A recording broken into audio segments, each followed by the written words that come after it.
Ngithathe leli thuba ngikubungele futhi umbukeli elihlelweni lapho khona sibuka khona ukuthi livi la uNkulunkulu lithini lokubingelelako lamhla ekuseni. Ngithemba inkosi kaDube lapha ehlelweni kahle sifunza nje ukuthi uNkulunkulu usifunzelani uthini kithi ngelivi lakhe nekuthi njengabantwana bakhe siphile kanjani. Lokumqoka kimi ukuthi wena ugcine ngalinye ilanga nawe ufikile ezulwini nekuthi wena uphile impilo yokunqoba onke emalanga lasinike yona Kristu. Singakagcibeki ngicela sithandaze. Baba lo ngcwele sesikhona phambi kwakho kufunza livi lakho lesicela wena uba usiside silive usiqonzise ngendlela yakho lenhle nalemnanzi ukwente lokhu Nkosi wendele buhle nekudunyiswa beligama la Jesu Kristu.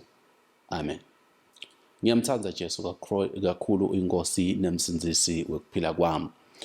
Sihloko lesikhulumela etikwaso lamhlanje nasithi kukholwa lokuyingcithi yethu futhi noma Kristu noma ke lokungisona sisekelo. Uke watibuta yini umbukeli ukuthi yini kukholwa? Sivile abantu bathi ngekukholwa ngikudluda indzaba, ngekukholwa ngiyaphila, ngekukholwa kulokwa nalokwa, ngekukholwa kunaloku. Umbuto losalayo uthi kani yini kukholwa? Uve umuntu asho ukuthi mina ngiyakholwa, mina ngiloko naloko. Yini lokukholwa? Kukholwa nasikuchaza ngesichaza mavi. Kukholwa kokuqala kusho ukuthemba enveni lethide noma umuntu umthembe ngenhlitiyo yakho yonke, complete trust. Kube bede ngikabata. Phindze sibuke ukuthi kuyinvo yokuthi ukhanze ukuthi kuhambelana nekukholwa. It's a doctrine of religion. Sifundziso sekukholwa lesithide lesihambelana nekudaka moya. Akudzingeki ukuthi ubute imibuto leminingi uvele ukholwe nje. Ngiloko lesikhuluma ngako lelichaza ngayo i-dictionary. Nasibuka laba bema-commentaries bachaza ukuthi kukukholwa lokuneqiniseka lokukhulu kokuthi uNkulunkulu lona lomkhondako utakwenda lalakushito evini lakhe. He will perform what he said he will do or what he has promised. uNkulunkulu lesimkhondwa utakwenda la kuthembisile. Siphinde sithole ukuthi lapha kuyinto yokuthi umuntu ancike ngalokuphelele leaning ngalokuphelele the complete human personality ngalokuphelele uNkulunkulu. Kube bede kungabada umethembe uNkulunkulu ukuthi utakuholela kulokungiko lokudvendve lokunqoba empilweni yakho. Nabachaza ke ngesiGreek leli gama lekukholwa liqhamuka kuleli gama lelithi pistis. Lokusho ukuthi kukholwa komukela yonke info noma ke lokho lokutshelilwe kona noma lokho loniketwa kona kungiko ungakungabadi ungabukubuta imibuto leminingi ukukholwa njengoba kunjalo. Ngiloko kukholwa lesikhuluma ngako. Phindze likhulume ngokuthi kuyahambelana nekuthemba nekuqiniseka lokukholwa lesikhuluma ngako. Kodwa ngiyafuna ukuthi sifunze encwadzini yeMahebheru sahluko 11.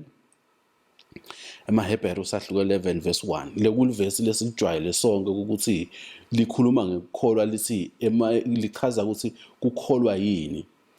EmaHebheru sahluko 11 verse 1 lelithi kukholwa kukuqiniseka ngetinvo lesethembele kuto, ukwenetiseka ngetinvo lesingatiboni. Kwenetiseka ngetinvo lesingatiboni. Phindze kukuqiniseka ngato letinto uyadethemba letinvo kawukatiboni. Kodwa uyakholwa ukuthi khona lento. Uyakholwa ukuthi likhona lizulu, unesiqiniseko sokuthi lizulu likhona, unesiqiniseko sokuthi sihogo sikhona. Angeke sisakhuluma ngokuthi unesiqiniseko. You don't need faith kukholwa ukuthi uSathane ukhona nokusemadimoni akhona. Ngoba siyawabona imisebenzi yabo. Nawuke wathandazela abantu wakhipha emadimoni, uyawabona ukuthi lento kani ikhona mbamba. Awudzingi ukukholwa, usuyakubona lokho. Kodwa ke ngifuna kuletha kuwe kuconza ukuthi kungani kukholwa kube mqoka kithi sibantwana bakaNkulunkulu. Yini lokukholwa nje kithi? Kukholwa kumgqoka kithi sibantwana bakaNkulunkulu ngoba lithi ilizwi lenkosi kuye lencwadi yamaHebheru sahluko 2 11 verse 6 uthi lithi umuntu lode kukholwa angeke ade akhone kumjabulisa uNkulunkulu. Angeke uze ukhone kumjabulisa uNkulunkulu. Ngiko kumgqoka lokuthi sibe bakholwa. Sibe ukukholwa kube khona kithi empilweni yethu sibantwana bakaNkulunkulu. Kahle kahle ngiseta ukuchaza utawuthola ukuthi angeke uze ube ngumntwana kaNkulunkulu ungenakho kukholwa. Lithi iBhayibheli encwadzini yeHabakhuki sahluko 2 verse 4 nase liyophela lithi lolungile uyawuphila ngekukholwa, the just shall live by faith. Kusho ukuthi ukuphila kuyindlela yokuphila kukholwa. Ngiko ngithi lesihloko the essence of our existence. Kusho ukuthi kuze kube khona lokuthi ube khona kufuna nje uphile, kufuna kube nekholwa. Umbuto ke losala ukuthi kanini lokukholwa lokujabulisa uNkulunkulu, kanini futhi lokukholwa manje lokuthiwa siphila ngako njengebantwana bakaNkulunkulu. Kuphila lesikhuluma ngako kukabili. Kukhona kuphila lokula enyameni, lokunyama njengobungibona nje. Sekukhona kuphila kwakamoya. Nasikhuluma ke ngekuphila, sikhuluma ngalokuphila lokufaka kokubili. Kukholwa kusebentelana kokubili lokuphila kuphila enyameni nekuphila kutakamoya. Nasikhuluma ngekuthi uyaphila enyameni, kukholwa kuyakuphilisa, you can be healed by faith. Ngikukholwa ukuthi uNkulunkulu uyaphila. Ngifuna ukuchaza lenye info lemgqoka lekufuna siyiconze ukuthi uNkulunkulu lo lesimkhondaka lo lesemazulwini usebenta ngekukholwa nemuntu. Nje indlela uNkulunkulu lata uconnecta ngayo emkhathini wakho naye noma ke yena akwentele tinvo kungekukholwa. Angube kusele ngeglobe nayo lekhanyisile njengoba ngila studio bese ngikhulumisa nasemagesini la usuka khona gesi. Kunenzambo yagesi lesuka la kami iziyofika le magesini lapho khona kunalenzabo khona le source yalo gesi. Kuze mina ngikhona ukuthola gesi lengitawukhanyisa ngaye, gesi lengitawupheka ngaye emanti, gesi lengitawuba ngaye iheater noma ngenteni ngagesi noma ngiyashisela noma ngento igrinder noma ini. Kodwa kufuna kube nalo gesi. Kukholwa ke kungiyona ngendlela la sebenta ngayo kumenta uNkulunkulu athole iaccess kuwe. Uyabona? So kumqoka kukholwa ukuthi wena uze ube naletinvo lodifuna wena ube nekukholwa. Umbuto lokhona ukuthi yini kanti ukukholwa. Nasikhuluma ngekuthi nekukholwa, kukholwa kuletha kuthemba nekwenetiseka. Asengilokuchazela mbukela ukuthi kukholwa kwehlukene kangaka. Kukhona ukuthi kunekukholwa bese kuba khona kwethemba. Kwehlukene futhi nekucabanga positive. Ngiyayithanda ukuchaza ukuthi kwehlukene ukukholwa nokucabanga ngendlela le positive. Na ukhuluma ngekuthi ucabanga ngendlela le positive kusho ukuthi ucabanga ukuthi tinvo titawuhamba tikulungela. Kukhona le theory lebathi i-positive thinking noma i-optimistic, kuba optimistic. La uchaza khona ukuthi indlela lokucabanga ngayo nendlela lowenta ngayo tinvo uyende ngendlela yokuthi wena ucabanga ukuthi utawuphumelela. Ukwende ngendlela yokuthi ucabange nje lokuhle sonke isikhathi. Ngicabanga ukuthi ukwathola leto mfundisi leto ukuthi think positively, anticipate happiness, do things kahle, uhlale nje uhealthy, ucabange positive. Ibungoti bawo lokho kungilana sekungasenteki lo positive lokucabangako. Angithi nangabe uphinza unako lokuthi uyakholwa bese uthatha ngekuthi kanti uNkulunkulu akethembeki. So yamblame uNkulunkulu ukuthi uNkulunkulu akathembeki. Kanti liqiniso nasikhuluma kahle lithi wena uthathe wathemba tinvo takho. Sikhuluma ke ngendzaba yokuthi asimthembe uNkulunkulu njengoba anjalo. Phinze ngichaze ukuthi kukholwa nasikhuluma ngekukholwa mbamba, sikhuluma ngekukholwa lokwenta ukuthi kuphele lokucabanga ngestress ngoba ukucabanga positive nase kungasenteki bese uba stressed. Stressed. Obathi ukhathathwa yini? Une stress sekuthi ucabanga positive kwangenteki lendlela bokucabanga ngayo. So asiqapheleni ke ukuthi sicabanga kanjani. Sinekukholwa noma siyacabanga positive. Ngoba ungacabanga positive ukuthi ngidawuphiliswa kulokugula lengiko kana ukholwa. Uyacabanga nje ngendlela le positive. Cabanga ukuthi wena na ukhuluma ngekukholwa ukhuluma uyacabanga noma uyenta. Nasikhuluma ngekukholwa sikhuluma ngekuthemba nje ukuthi lona lo uNkulunkulu utakwenda la kusho. It is complete trust without any doubt. Ungangabadi ngisho nakancane ukuthi uNkulunkulu utakwenda la kushito. Ngiloko ke lesikhuluma ngekukholwa. Kuqiniseka ngale tinto letingakabonwa. Uyaqiniseka ukuthi ngidawuphiliswa ngekukholwa uNkulunkulu. Ngidawukhona ukuthola naku ngekukholwa uNkulunkulu bese kawusafosteli ugcine nje lapho. Ngokuthemba ukuthi cha ngikhulumile naNkulunkulu ngithandazile. Kanti ngikhumbula ngisakhula khona isikhathi empilweni nje sasihlushwa ngamadimoni ngifuna ukukhuluma nje ngekukholwa. Uthandaze nje ukuthi uNkulunkulu ngiyathandaza ukuthi kube bede lokhu ngihluphako lamhla ebusuku ngilale kahle. Uweve amadimoni afika ashaya ngemathayela ukukhala bugogogo emathayeleni. Uzose bafikile abankulunkulu deal with them qhubeka ulala.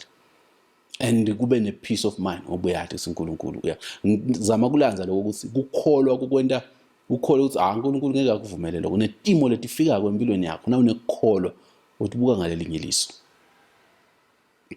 Angiqhubeke-ke ngibuye endzabeni yokuthi kodwa ke lokukholwa sibese sikuthola njani noma ke sikumukela njani ngekukholwa. Sikumukela njani ukukholwa kuNkulunkulu noma ke faith, how do we that is coming to be? Lithi livi lenkosi kukholwa sikwemukela ngekuva livi laNkulunkulu. Incwadi yabaseRoma chapter 10 verse 17. It comes by hearing and hearing the word of God. Uliva livi laNkulunkulu lishunyayelwa ukulemukele ukuthi no kungiko lo. Kodwa ke angichaze lokuthi lokulumukela uNkulunkulu uyathi livi lakhe nawo libuka iBhayibheli ungalithathela phasi lijule kakhulu ngoba livi laNkulunkulu lahamba namoya lengcwele likuconvict likuhlule. Umukele kukholo kuyaqala kukhule kukholwa kuyakhula usafunza livi laNkulunkulu usathandaza usaba netiwombe lodlula kuthi experiences lodlula kuwo ngempilo yakho ufunze ukuthi uNkulunkulu ukwentelana. Kuyachazeka ukuthi Jesu ngumqalisi nemphelelisi wekukholwa kwethu. Incwadi yemaHebrew chapter 12 verse 2. He is the author and the finisher of our faith. Ngiyena aqala kukholwa. Kukholwa kusungulwa uNkulunkulu. Akusungulwa ngema-theories, akusungulwa abantu, akusungulwa kucabanga ngokuthi let me create faith. No. nguNkulunkulu ngiJesu liqobo lwakhe lo ngumqalisi wekuphelelise kwekukholwa kwethu, our faith. Ngalokuthi ungumqalisi kusho ukuthi nguye lokusungulako. Lelivi laNkulunkulu usalifunza. Uyakhuluma phela uNkulunkulu, livi laNkulunkulu nawe ulifunza nje iBhayibheli. Kusuke kukhuluma uNkulunkulu, nawe uliva njengoba ngishumayela, ukhuluma uNkulunkulu. Bese uyakuqala lokho enhlitweni yakho, uyokhela enhlitweni yakho, uve ukuthi uNkulunkulu uthi kimlokhele kuwe. Lithi lingokhela ubone uqhubeka umemukela Kristu. Liphinze lite empilweni tethu njengoba sengishilo usilita ngaKristu. Lithi encwadini ya Peter, 2 Peter chapter 1 verse 5 verse 1 lithi labo labamukela bakholwa ngekukholwa labakumukela kuKristu endvozaneni yaNkulunkulu. Kukholwa that you are to those who have obtained faith equal in value to ours by the righteousness of our God and the Savior. KungaKristu. Kwegcina lengakusho ukuthi uqhamukaphi kusipho lesiqhamuka kuNkulunkulu kuba seFesu chapter 2 verse 8 lithi sisinzisiwe ngemusa ngokukholwa lokusipho saNkulunkulu. It is a gift of God. Le gift yekukholwa letindvo letibalwa kola le salvation iqhamuka ngokuthi kunalo faith lebe igift yaNkulunkulu iqhamuka kuwo. Uba nekukholwa lokuphiwa uNkulunkulu kuqhamuka kuwe, kuqhamuka ngelivi lakhe. Na uliva lifunza, uliva lishunyayelwa, uliva ulifunza uNkulunkulu akhone ukuthi aqale kukholwa kuwe. Now uNkulunkulu usebenta nje empilweni yemuntu noma ngabe kukhona lokuthandaza ukuthi Nkosi ngicela ungiphe ngiyabekisa ngithandazela imoto. Angisiyo umzalwane lo against thandazela material thing ngoba sinetidzingo indlu nangikhuluma ukuthi Nkosi ngicela ungiphe indlu ngisho indlu mbamba. Hayi ukuthi ngisho ukuthi ngiyathi ukuthi yasezulwini ikhona nginekukholwa ukuthi ezulwini shito Jesu ukuthi uyosakhela indlu ezulwini siyakwadi lokho, but ngikhuluma ngendlu mina physical le itawuthenga ama tiles noma ishayelo mathayela ngingene kuyo ngilanyameni. Na uthandaza ke unekukholwa uba nalokuthemba ukuthi lo nkulunkulu sengimtshelile ukushiye lapho. Ukuthanda unekuthemba ukuthi uNkulunkulu utawubese uyakuholela lapho utawuthola khona imali ngetindlela takhe. Inkinga leya ibe khona kithi sibandvu ukuthi bese sifuna kumsida uNkulunkulu isikhathini lesiningi. Bese siyafuna kumsida uNkulunkulu ukuthi cha angimside uNkulunkulu ngiboleke nayi loan noma angimside uNkulunkulu ngento enako angimside uNkulunkulu. uNkulunkulu uphelele ufuna simethembe ngalokuphelele. Sikholwe lokuthi uyathi ukuthi na ukholwa ukuthi uNkulunkulu unalokuhle kumpilo yakho ngesingisi ngathi he has the best for your life. Phela uNkulunkulu uyasithanda. Usilethile la emhlabeni ukuba sitophila, wasakhela indlela yokuphila, wasivumela sithi angeke asilahle. He can never abandon us. But indlela sebenda ngayo nathi ukuthi sikholwe size sibe nekuthula naNkulunkulu ngekukholwa. We have peace with God just by faith in his son. So uNkulunkulu usebenza ngekukholwa. So usathi cela leto thini velocela ufuna bese uyakholwa and not think positive but have faith. Kufake khathi ukuthi umthembe uNkulunkulu. Nangikhuluma ngekuthemba ngikhuluma ngetrust. Uyathi ukuthi ungakamniki umuntu into lethithe ekuthaka kwendele kusuke kukhona lizinga lekumthemba phecelezi i-level of trust. Usuke umthemba lo muntu to a certain level. That is what is expected of us to the Lord. Kuthi simethembe uNkulunkulu, have trust in him. Uyabona na umthemba umuntu angeke unginike ukuthi unginike umphathise 1000 niyomnika umuntu kaManzini ngisuka lambabani nangabe ungenalo lithemba kimi. Uyangibuka nje cha le ndvodza ithembekile noma kukhona sike sakwenda sathembana. Kodwa uNkulunkulu ufuna simthembe noma ngabe kusede kumbe lesingacabanga ukuthi sikutholile kuye. Kodwa lokhu uyaphila kungumusa ukuthi kwasa lapho uNkulunkulu lokulithile ukuthi ufike kuleso sikhathi. Ngichaza kukholwa ngetindlela letinzathu. Kukhona kukholwa lengithi kupassive noma ngekwesikhathi lesidlulile. Nangikhuluma ngalokukholwa lokhu ngikhuluma ngekukholwa ukuthi ukholwa ukuthi livi lenkosi liyaphila. Angikubekisele liyachaza khona lapha encwadini yamaHebheru ukuthi kukholwa ukuthi umhlaba wadalwa uNkulunkulu. Kukholwa nalokho. Kumukela ngisho lelo gama ngoba solo ngichaza kukholwa. Lokwemukela ukuthi lo mhlaba wadalwa uNkulunkulu, that is faith. Lokumukela nje ukuthi umhlaba lona wadalwa uNkulunkulu. Kufake khathi ukuthi ulemukele naleli leli Bible ungabubuda ukuthi lo uNkulunkulu beka kuphi yena nakadala lo mhlaba. All those analysis lesingawenda sibani lack of faith. Phela kukholwa kwakwenda nje ukuthi uhlakaniphe lokhu ukuthi uhlakaniphe ngoba lithi iBhayibheli lo ngakholwa the fool says in his heart there is no God. Lo ngakholwa noma ke sibula sithi akekho uNkulunkulu encwadini ya Psalms 14 verse 1. So kuyakwenda usuhlakanipha ngoba wena uyabona lo ukhona uNkulunkulu. So kukholwa kuyakunfeshula la enhloko. Uthi uyathi ukhona uNkulunkulu. Hala ukuhlakanipha lokho kumathi nje uNkulunkulu. Bese kuba khona ke kukholwa lesichaza ngako ukuthi i-active faith. Ngile kukholwa lengikhulume ngako ukuthi ngifuna kuba nendlu noma ngiyathandaza ukuthi uNkulunkulu kangiside kunasimo lengibhekene naso. Usuke unalo ukukholwa ukuthi lo uNkulunkulu unalo kuhle kwempilo yakho futhi ukufunela the best. Uyakholwa ukuthi lo uNkulunkulu lengimkhondako utangentela nako. Bese uyabeka lithemba lakho kuwo. Ilikhunyana lenzaba lena mbukeli ngoba ifake khathi kokuthi wedlule endleleni itinto ledentiwa ngayo emhlabeni. Phela ukuthemba uNkulunkulu kuyedlulela ekutheni itinto dentiwa ngana indlela nayo. Nangabe kwakiwa kujwayelekile ukuthi nangifuna kwakha indlu ngiyahamba ngebhange ngiyoboleka imali bese sengiyamthola loyo 800,000 noma loyo 1.5 million noma kuye ngaleyo ndlu ofuna kuyakha bese ngiyabuya ke ngiyathenga ngiyakha ke ngiyaqeda. Kodwa abantu labasebenza ngekukholwa bakusebenza ngalenye indlela lokho. Umkhandlo umuntu ayiqedile indlu angakweleti noma ithengile imoto angakweleti noma ngaleyo ndlela lento engayo ngiyabekisa nje ngaloko ngisho ukuthi kusona ukukweleta indlu nangabe uyithenge ngelona but ngizama uku-explaina ifaith ukuthi ayendi itinto ngendlela enormal kunormal lenkuchazele kwelona ngiyathi ukuthi nalo kuthola lelona lokunye kuphenduleka komthandazo wakho kodwa indlela letinye tinormal angibhekise kunormal nje ukuthi ngifuna ukushada ngilijaha noma ngiyintombatana ngibona nje intombatana ngiyibona edolobheni noma ngiyibona kumbe esikolweni noma ngikuphi la sibonene khona noma esonveni bese ngiyayilandzelandzela sesiyachata sesigcina sende i-relationship siyadata maybe for 2 years noma for a year sesiyabona ukuthi hayi kumbe sesingashada sesiyashada sesiyahlala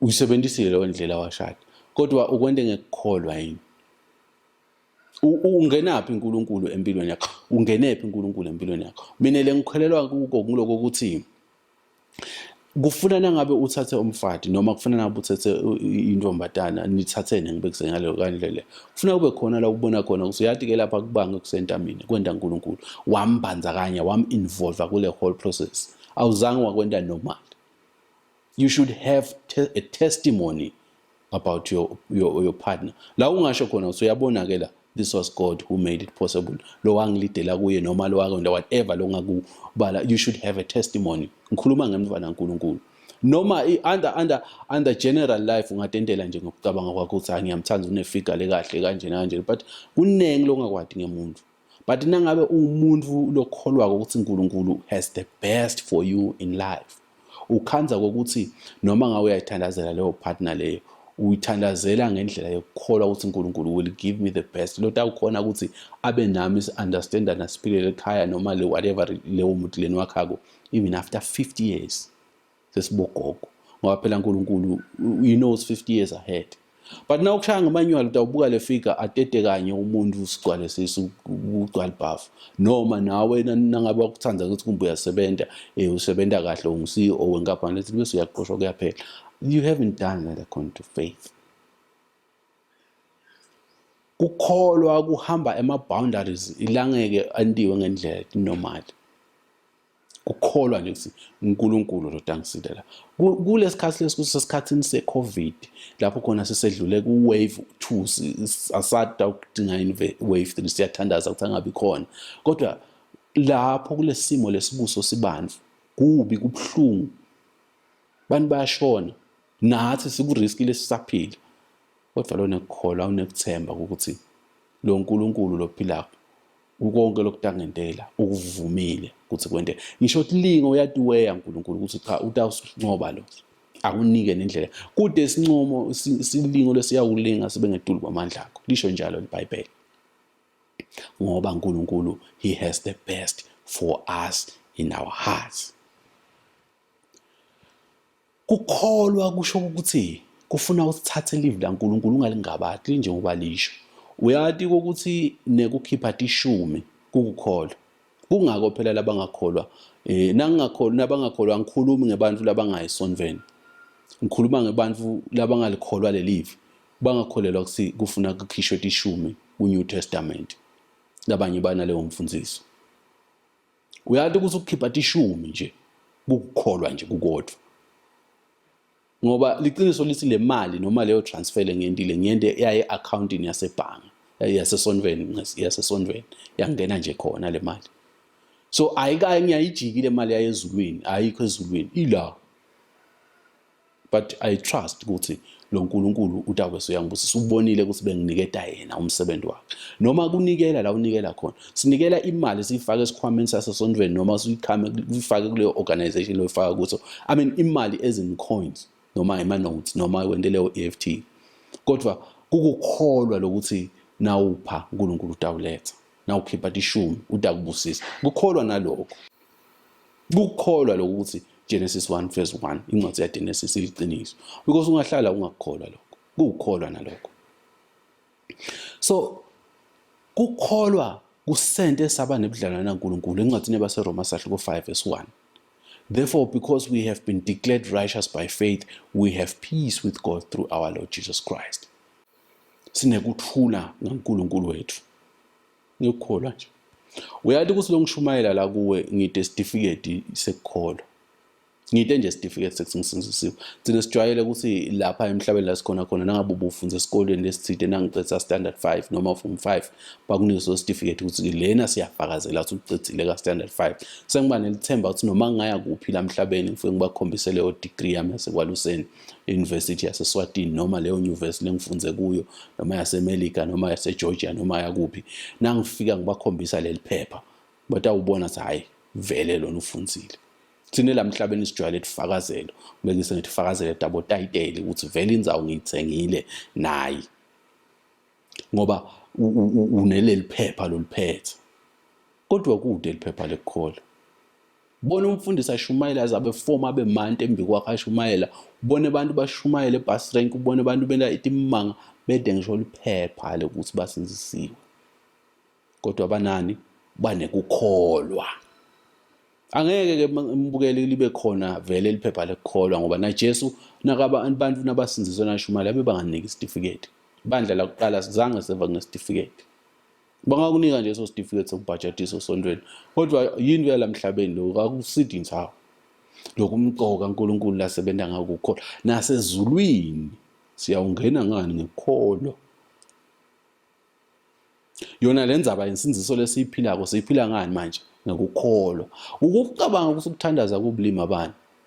Nokubuka nje umuntu acimete bese uyakhuluma noma ke lobanye bathandaza ababukile. Khuluma zakhali. Noma yazakhuluma etilimi kubulima lento leyo nokubuka nje. Kodwa lo muntu osuke nani manje anekukholwa kuye ukuthi uNkulunkulu uyamuva endlese kuthola ukuthi uNkulunkulu uyaphendvula ngalokho ubona lokukholwa kwakho. Nangiphela Jesu athi nakakhuluma nalabo bantu labaletha lo yamuntu bamfaka endlini ngelicansi bamlengisela phansi ehlela kuJesu wathi nekukholwa kwabo waphila. Your faith uNkulunkulu usebenza ngayo. Lenye indzawo la sikhona khona uNkulunkulu asebenza ngekukholwa nayi centurion yeta kuye ukuthi khuluma Levi ndozakade yami itawuphila. Kwekucala angicabanga ukuthi nekwekugcina emhlabeni ngiva ukuthi Jesu wathuswa yini faith. Ifaith kukholwa kuyamthusa naNkulunkulu. Ubese uyehluleka ukuthi hey lo muntu lobekele lithemba lami la kuwe kimi sengenta njani kodwa ngingasayenti lento. Ngoba phela lo muntu uthemba mina nje. Faith yamthusa uNkulunkulu. Kukholwa uNkulunkulu. Ngiyathi ke soyadibuta ukuthi nyalo lento lena ngiyenda njani mina. Kodwa mina ngingena njani nje ekukholweni, ngiyenda njani mina lento bekukholwa. Kulula ngendlela lemangalisa ukukholwa. Kuyinto lelula. Ubeka nje lithemba lakho liliphelele ngalo kwedlulele. Unganciki kwakho ukuconza. Ungabese ufaka ihuman understanding nokuthi thina sibantu siyenda kanje nalento. Thina siyayisibese senda nje. Shiya nje uNkulunkulu. Thembe kuye. Lokuhle uNkulunkulu buka lenhlitiyo ukuthi vele ungithemba mbamba yini nomuntu nomoya amfenede. Empilweni yami kangamboni uNkulunkulu angethembeki lapho ngibonge ukukholwa kwami khona. Lapho ngibeke khona icelo tami naloko lengikudzingako kuye ngekukholwa. Angamboni ngimbone ngalamayo ngithi ngimbone angiphendvula. Noma ngaba kusasiyo lendlela lebengicabanga ngayo uthi so uyabuka emva kwesikhashana uthi hayi man iyathi lento yaNkulunkulu ebekasangiphendvula lapho. Ngiphendvulekile. Mbukele. Jesu uyakuthanda. Ukunikile ukukholwa. uNkulunkulu usebenza nathi ngekukholwa. Kholwa ukuthi lizulu likhona. Kholwa lelive la. Kukukholwa konke lokho. Ngekukholwa siyawungena ezulwini. Ngokulumukela live la uNkulunkulu kukholwa kuNkulunkulu. Ngamandla lanawo siyawumukela eSwatini lesingathi cabanga. Futhi kukholwa kudakulethela kuthula. Nokuhlala ujabulile kulesikhathi sesimadima, uhlala unesimali phela emsebenzi. Kodwa lo binabise njengesihlahla lesibeke lesikhula ngasemantini, lona lithemba laNkulunkulu uba njalo noma ngakunesomiso uyawuhlala yena alihlada. Maqabunga akhe emacemba uhlala alihlada. Ufaka ekhasi lokhu ekhathi nebandvu laba desperate laphelele umsebenzi. God will provide ngike ngakhuluma kulenye inkonzo ukuthi uNkulunkulu uyasiniketa kudla, uyasiprovide njengetinyoni, njengoba asho ukuthi asibuke tinyoni delizulu letingalimi letingentini, sibuke tshani lobukhona. Na Solomon lobeka nako konke akazange agcokise tindzaba njengalo uNkulunkulu. Nangabe ke tintfo letikhona namhlanje nakusasa tifile, uNkulunkulu atigcokisa kahle kanganani thina. Siyasithanda uNkulunkulu, sibekele lokuhle futhi ufuna sibe nekunqoba. Ngiyakukhuthaza mbukeli namhlanje ukuthi beka lithemba lakho kuNkulunkulu. Noma ngasimo sinjani, kholwa uNkulunkulu has the best for you. Angikuthandazele namhlanje. Babelo ingcwele nangombukeli solibukele live lakho. Ngikukholwa sihloko lesilikhuni futhi nalesingabadekakho. Kodwa wena Nkosi divede uthembekile kuye, umphendvule aqale kancane kancane kukhule ukukholwa kwakhe ade abone ukuthi uNkulunkulu uyaphila, vele uyayiphendula yonke imithandazo. Sikuthandaza lokhu Baba, ngikholwa nokuthemba egameni laJesu Kristu. Amen. Mbukeli, ngifuna ukukhulisa ukukholwa kwakho kulula. Kufunza live leNkosi, kuthandaza, kuzindla ngelive laNkulunkulu. Lokhu takusustain lesikhathi seCovid ngayo emasonweni kukubi kuba nekukholwa kuNkulunkulu. Nkosi yemsayini busisi. Amen.